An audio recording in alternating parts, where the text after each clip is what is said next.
Penn State in the middle of their bye week. I'm your host, Thomas Frank Carr. Today on the BWI Daily Edition, as always, joined by Nate Bauer. We're talking about Penn State football. They're on their bye week this week, but some very interesting stuff came out of practice last night. We're going to get to all of it, if not most of it, on today's show. Nate, how you doing today? I know we have a special guest in tow this afternoon. I'm good. I'm still sleepy. This guy is just a total rascal and is not allowed back into school until he gets a doctor's note.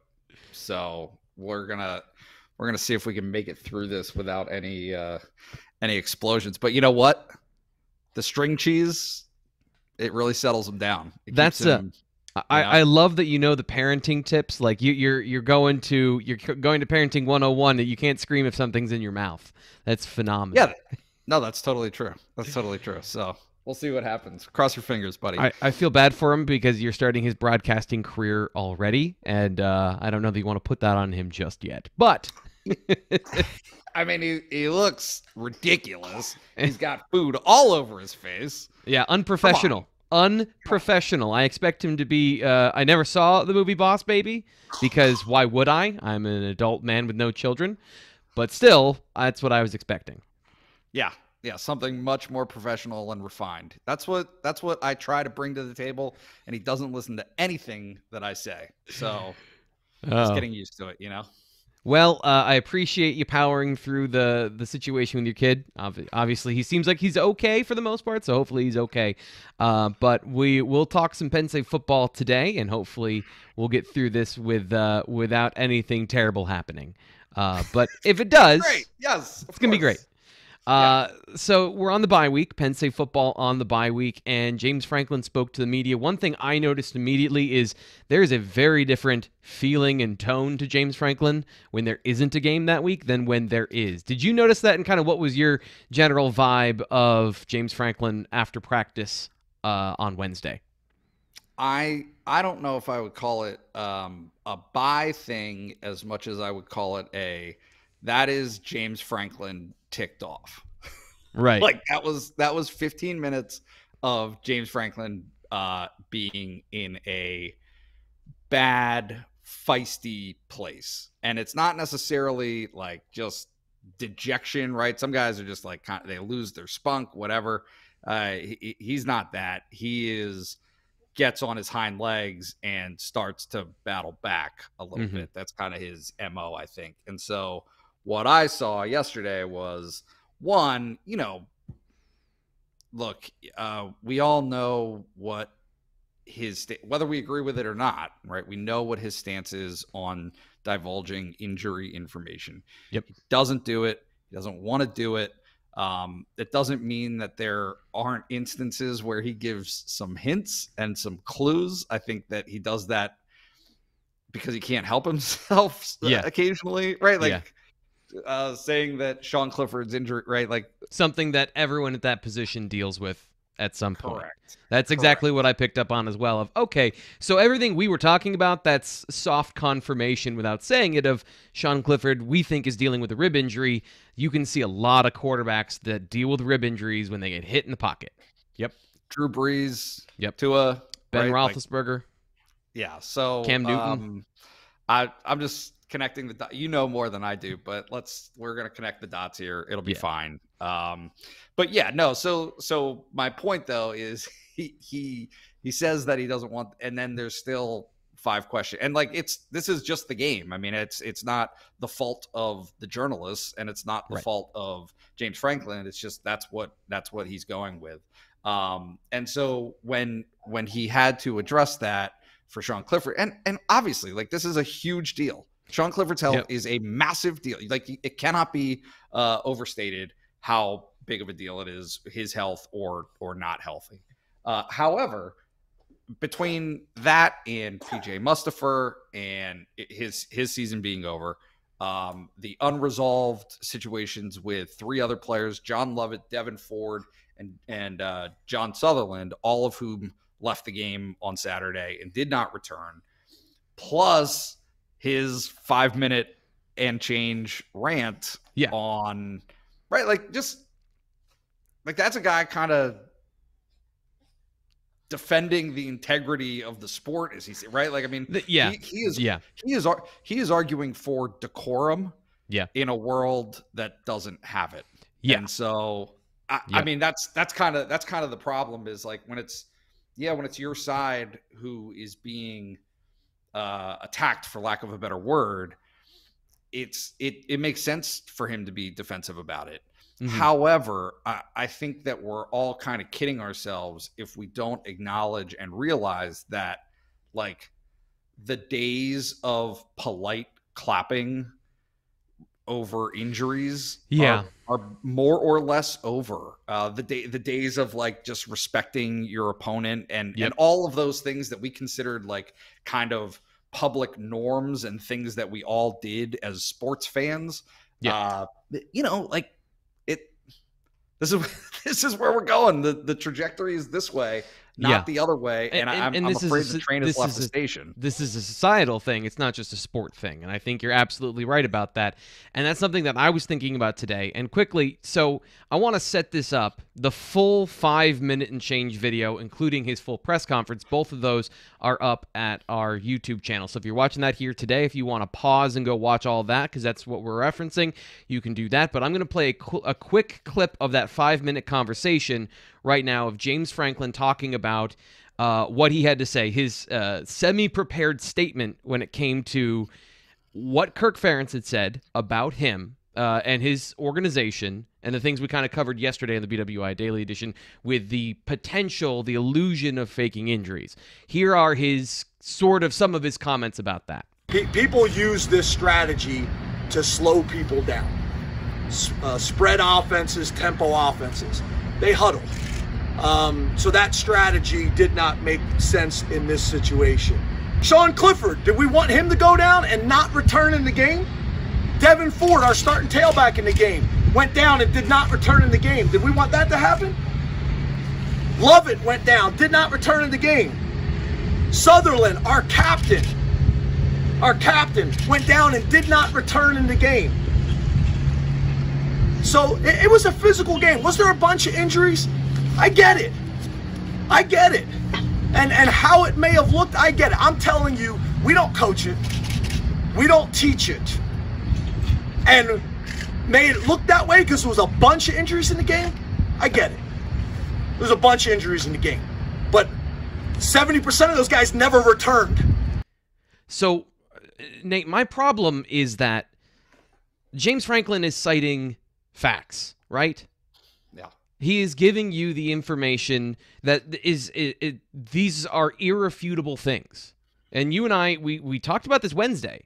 I've talked about it all week of the injuries and the guys that came back in the game. And if you watch the broadcast copy, you hear guys getting injured in the middle of the play. Yep. So he's giving you facts. People don't care about facts. People do not care about, and this is what disturbs me in a larger societal sense, of they see everything as spin. And even if you can go back to the TV copy and see these guys injured from the, for Jaquan Brisker all the way to the beginning of the season, and some of the guys, you can see the specific injuries that they have. No one cares. People want their prior beliefs confirmed, and that's just what we do now. And it's disturbing to me, because this is where I agree with the sensibilities of, you don't boo players, you don't do those things. But also, I'm coming from the point of fact of, I saw those things on film too, and you can't ignore that unless you just want to, and people just want to. And that's the problem I have, is it doesn't matter. You can give all the facts in the world. He can give you the specific injuries, and people will not care. I'm going to provide a little bit of pushback in that fans are not to be reasoned with. And I'm not saying that they're unreasonable people. I'm saying that they're supporting their team, right? Like, that is just the nature of the beast at this point. Is like, it's a huge, I know you don't follow golf, but it's a huge problem in golf, is this right, it's supposed to be this respectful and mannerly kind of environment, and they're kicking guys out of the galleries because they're not supporting someone. They are booing or jeering or whatever you want to call it, someone else. And so like the tide has turned to where that is now kind of the reality of spectator sports. Yeah. However, it's a kind of a pro wrestling aspect of it, where we now have heroes and villains that are played up to a higher degree than what it was previously of this is a sport and the things that come into it with sport. I can tell you this right now. The notion of Iowa fans getting into the heads of, like, the whole purpose of fandom, right, is to feel like you've had an impact on the game in whatever variety that it is, that you had a positive impact to help your team. I think that sitting here on Thursday, that Iowa fans can undeniably pat themselves on the back as having felt like they accomplished that goal. And they don't care how they do it. Yep. And I think, I mean, it's the same, like it just, the level of transgression, whatever you want to call it, like decorum that is being violated. Okay, sure, we can debate that all we want. However, I don't think that they have any question in their mind that 4 days after the game, 5 days after the game, the fact that we are still talking about this counts as a rousing success and victory for them. I would disagree to the point that I think James Franklin would have let it go if Kirk Ferentz didn't say something. And goes back to the idea of what I said on Wednesday of Kirk Ferentz is defending his fans because he knows that if he doesn't and he loses some of them, that is not good for his job or his job security. So he's retiring from Iowa. Like, that's like, these things are that I wouldn't worry about that so much. I think that James Franklin's disappointment, that he probably would have done well to have addressed more fully on Wednesday, is, listen, it is one thing for fans to do that. It is another thing entirely for coaches and assistant and staff people to be filmed during the game, right? Like, I mean, you can believe it wholeheartedly, and you can say it after the game that you think that they were like, if that's where you want to go, that's all fine. But when you are flopping to the ground as a sign of your displeasure, it just takes it to an uncomfortable place when you're the coach of a player who is actually hurt like that. You understand? I mean, it's just I'm a parent, right? Obviously. When my daughter, you don't have a random baby sitting next to you. No, okay. Thank God. No, but like, when my 3-year-old feigns, she's crying and she acts like she's hurt or whatever. Even that frustrates me, right? Like, as a parent, that gets frustrating to see someone fake something that could otherwise be serious. But guess what? I always take it seriously, because if it is serious, I would feel like a total goon being dismissive of her pain, of whatever she's going through. And so as a coach of a football team, you would hope that somebody else would offer your players the same respect that you would offer theirs. Like, at the end of the day, this is a game that is very violent and very physical and includes very serious injuries. So until you find out, like Arnold Ebiketie, James Franklin said it yesterday, he cramped up. Yeah. He cramped up. Okay. Yep. Is that the worst thing in the world? No. But when you cramp up, don't we see this in the NFL? Like, am I crazy? A similar thing happened at Kansas City, where a Buffalo Bills player who had been in a locker room for 45 minutes in a hot, small locker room cramped up after a play where he gave up a first down, and they booed him. And, there's a different level of, those are professional athletes making a lot of money, and these aren't semi-amateur players that are getting certain compensations, but certainly not to that level The level of danger still is the same at either level. I understand that there's a difference there, but it's the same thing of it's a cramp. If you've never played football and you've never done that before, if you've never exerted yourself to the level of a cramp, like you fundamentally don't understand the situation. And that's my biggest problem looking at this, and maybe I'm being too sensitive about this, but I have sensibilities that say have some empathy. Literally have some empathy and have some respect for other people. And again, don't care. People don't care. And that part, that to me, it's a symptom of a larger problem, not to get too worldly about football, but it is a symptom of a larger problem that because they weren't wearing black and gold, Iowa fans do not care about any of those things. They see this as other, and I don't like it. I do not like that. That is to me a dangerous thing to be doing. Losing battle. You are fighting a losing battle. James Franklin is fighting a losing battle, but the winning battle is for a better example set by Iowa's personnel and staff. That is something that within the game, this wasn't something that was brought up after the fact, after the game had been concluded. This is something that was being mocked actively during the course of the game. I'm not sure if you can put yourself in James Franklin or anybody on Penn State side in their shoes. I'm not sure how you could emerge from that without being offended. So it is right. Like you have the expectations for fans anywhere at this point. The bar is as low as it can possibly be. However, that bar is much, much higher for colleagues. These are people who share the same space as you professionally. They understand what goes into those moments. Exactly.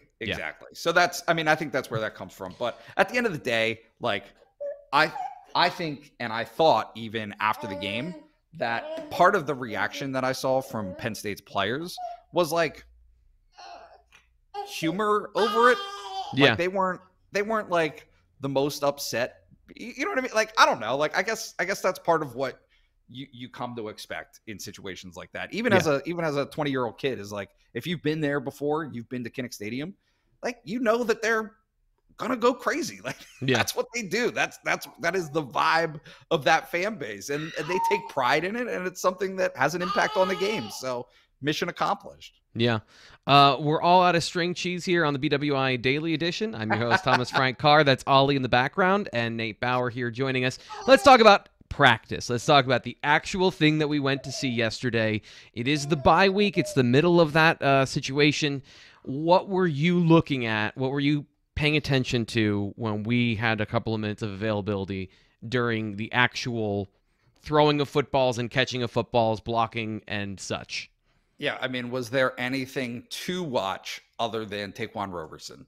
And the answer is no. That was all there was to watch. I mean, certainly the other position groups were going around, but I mean, I don't think it was an accident that yesterday was the most heavily attended practice from a media perspective all season, including the preseason, right? Like it was that was the deal. People drove up from Philly, all over the place, basically to get a glimpse, see what's going on, obviously.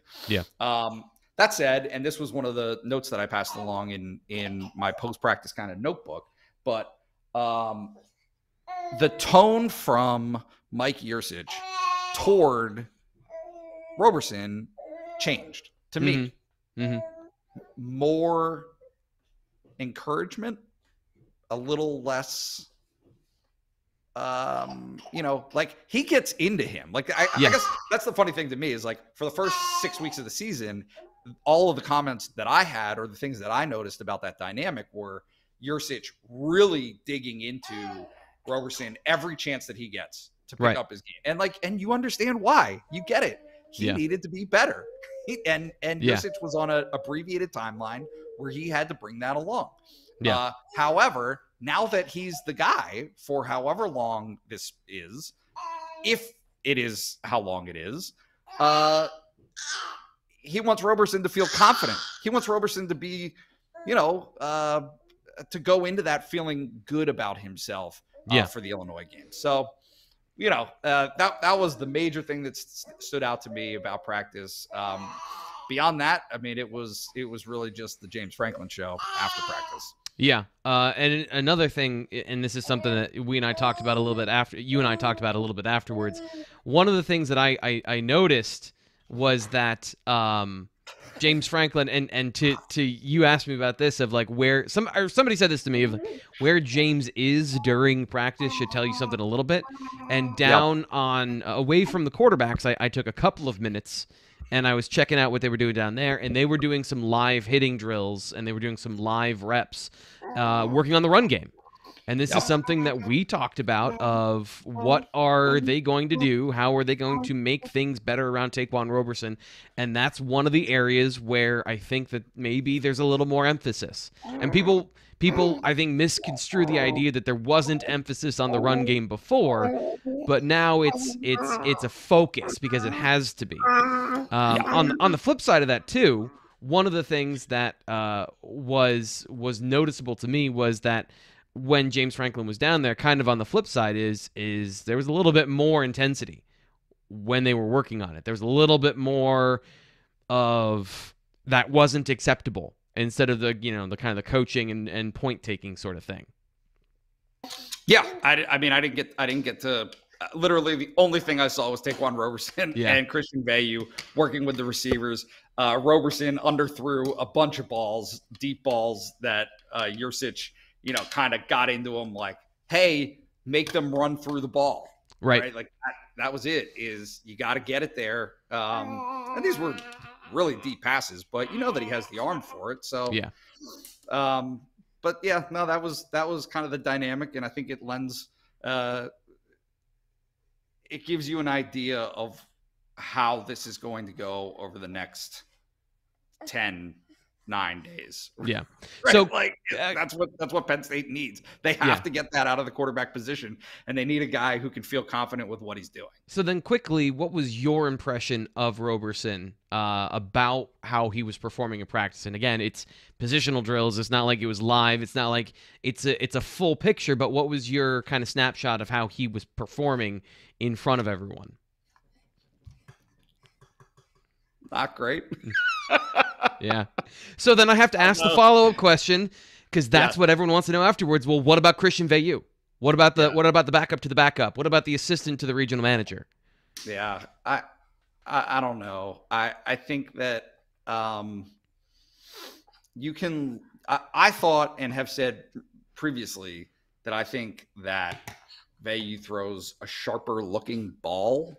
I'm not equipped and or qualified to break down throwing mechanics. I'm gonna absolutely leave that to you to not give the wrong impression about what my qualifications are. However, if it's like right in here, right? Like this area for a quarterback tends to be the most important. Yeah.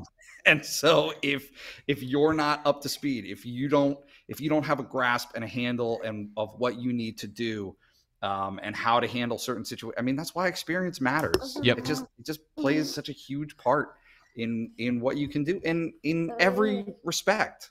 I mean, it's you have all of these pieces on Penn State's offense that if your quarterback isn't prepared to deliver the football to them and to make that right, yeah, what are you going to do? I think we've seen clearly that the mental aspect of playing quarterback, just in the case study of how can everything go wrong towards how can it all go reasonably right with Sean Clifford, I think you can see clearly the mental aspect is the majority of the position, which is why coaches don't always talk about the physical stuff. Like, they kind of dismiss the physical things, because without the mental side, and this is why I harp on, I don't care about arm strength until it shows up, which is the decision-making, the accuracy, the way you deliver the football. All of those things need to be in place before arm strength can just blossom. Like, it can get you out of bad situations if you're okay at quarterback, but until it's truly an asset, the other things are more important. And those things make the arm strength matter. And yeah, so with both of those guys, I think it's about literally everything else except for how they throw the football, which is what we're seeing, right? So that's what we're seeing when we look at practice.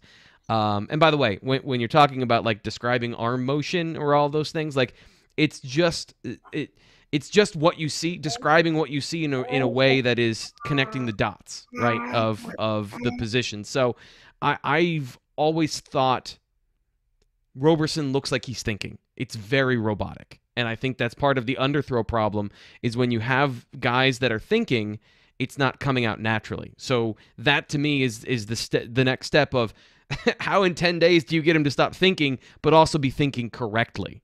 That's again, Mike Yurcich is very good at what he does. He's going to have to prove that he can do that with a guy and reach Ta'Quan Roberson on his level to understand that. Yeah. No, I mean, but that's, again, like that's what he's here for. That's what he's at Penn State for, is to be able to impart that knowledge, be able to impart something, a plan that works. Yeah. That's it. It's not ideal. It's not what Penn State wants, obviously. But, certainly I think in Illinois, it would be an unfair characteristic to say that they're not a team that, like, if you have to play somebody the week after all this happens and the week after, like, for this setup specifically, that's what you want. The only way it could be better if it was the Illinois team that showed up last year, and by that I mean not just the level of play, but also it's the same coaching staff. We have film on them. We've played them.